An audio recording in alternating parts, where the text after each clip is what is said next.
আতিক, আপনি জানেন আজ ভোর রাত থেকে কিন্তু ঢাকা টাঙ্গাইল বঙ্গবন্ধু সেতু মহাসড়কে বেশ যানজট ছিল।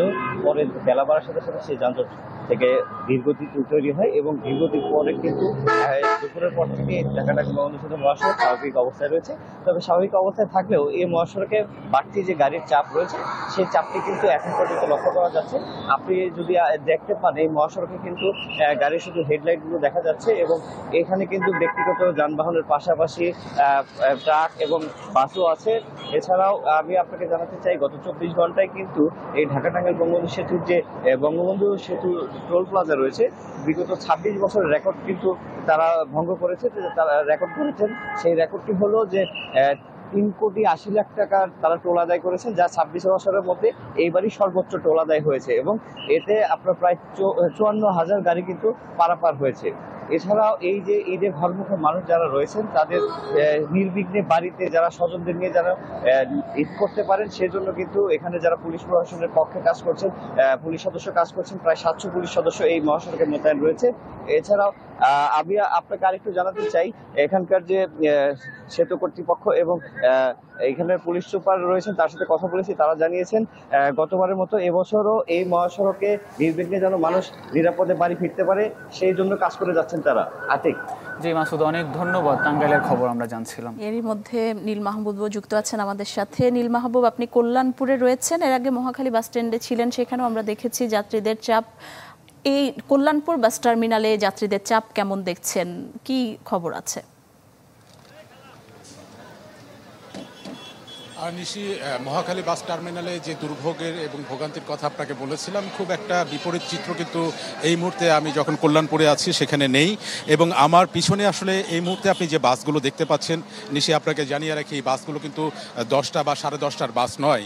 এই বাসগুলি কিন্তু কোনোটা হয়তো 7টার বাস, কোনোটা 8টার বাস। কারণ মহাসড়কে বিভিন্ন জায়গায় যানজটের কারণে গাড়ি ঠিক সময় মতো কিন্তু আসলে এই কাউন্টারে এসে পৌঁছাচ্ছে না, যার ফলে মানুষকে কিন্তু একটি দীর্ঘ অপেক্ষার যে ভোগান্তি, সেই ভোগান্তি পোহাতে হচ্ছে।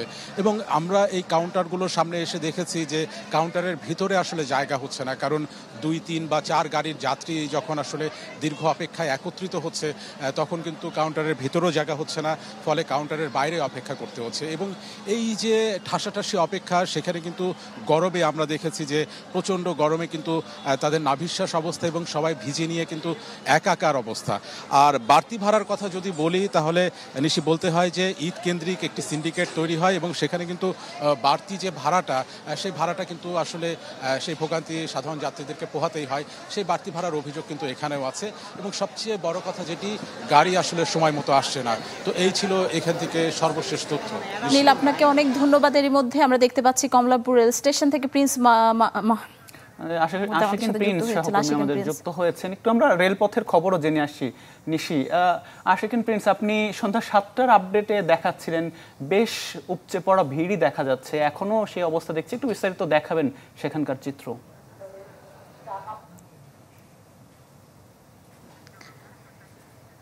প্রিন্স নিশ্চয়ই শুনতে পাচ্ছেন আমাদেরকে?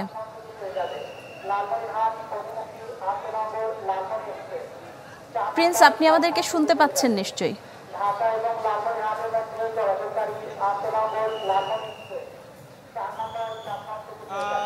বিকেল পর্যন্ত মূলত কমলাপুর রেল স্টেশনে যাত্রীদের চাপ স্বাভাবিক মতোই ছিল, তবে রাত 8টার পরে কমলাপুর রেলওয়ে স্টেশনে যাত্রীদের চাপ বেড়েছে। এখন উপচে পড়া ভিড়।